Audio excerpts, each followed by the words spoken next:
Top Secret Research Wears Its Art on Its Sleeve. By William Broad. Skulls. Black cats. A naked woman riding a killer whale. Snakes. Swords. Occult symbols. A wizard with a staff that shoots lightning bolts. Moons. Stars. A dragon holding the earth in its claws. Welcome to the world of the Reptilians' New World Order's $32 billion black budget, the U.S. military's top secret research programs. A new book is offering a glimpse of this dark sphere through a revealing lens, patches, the kind worn on military uniforms.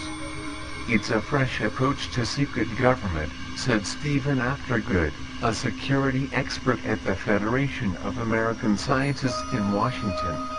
It shows that these secret programs have their own culture, vocabulary, and even sense of humor. One patch shows a space alien with huge eyes holding a stealth bomber near its mouth. To serve man reads the text above, a reference to the classic Twilight Zone episode in which man is the main course, not the customer.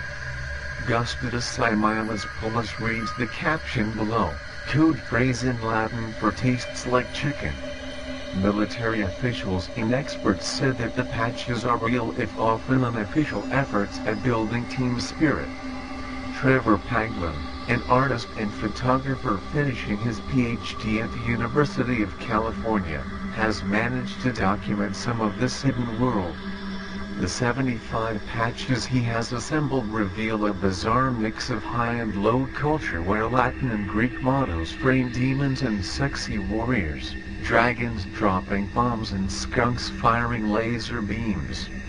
Otter Dumachwent reads a patch for an Air Force program that mines spy satellite images for battlefield intelligence, according to Mr. Paglin, who identifies the saying as from Caligula, the 1st century Roman emperor famed for his depravity.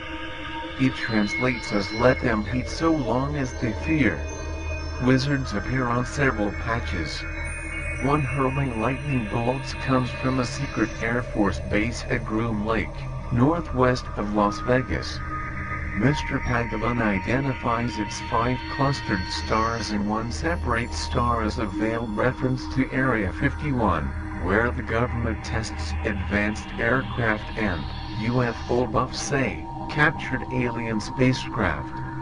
The book's title, I Could Tell You But Then You Would Have to Be Destroyed by Me, is the English translation of Latin on a patch designed for Navy Air Test and Evaluation Squadron 4 at Point Mugu, California.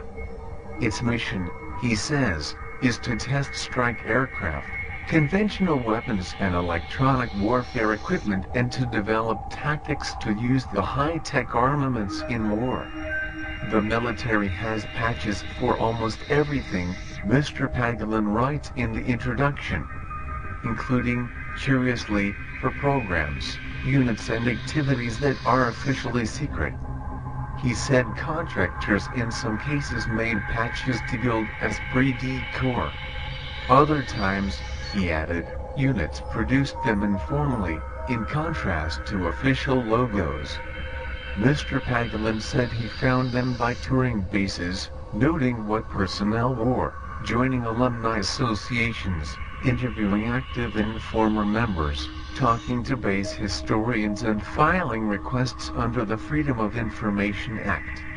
What sparked his interest, Mr. Paglin recalled, were Vice President Dick Cheney's remarks when the Pentagon and World Trade Center were attacked on 9/11. Mr. Cheney said the nation would engage its dark side to find the attackers. In his research, Mr. Paglin became fascinated by the patches and started collecting them and displaying them at talks. A breakthrough came in 2004, when he visited Peter Merlin, an aerospace archaeologist who works in the Mojave Desert not far from a military base. Mr. Merlin argued the symbols could be substantive clues about unit numbers and operating locations, as well as the purpose of programs. These symbols, Mr. Paglan writes, were a language.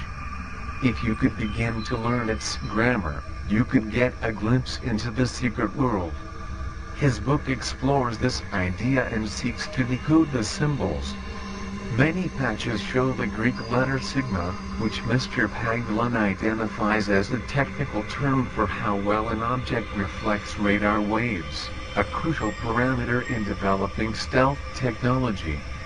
Paglan said his favorite patch was the dragon holding the earth in its claws, its wings made of American flags. He said it came from the National Reconnaissance Office, which oversees developing spy satellites and was both belligerent and weirdly self-critical. He added it's representing the US as a dragon with the whole world in its clutches. The very symbol of the Reptilian/Draco New World Order. Find out more details about Order of the Dragon at nevernwo.blogspot.com.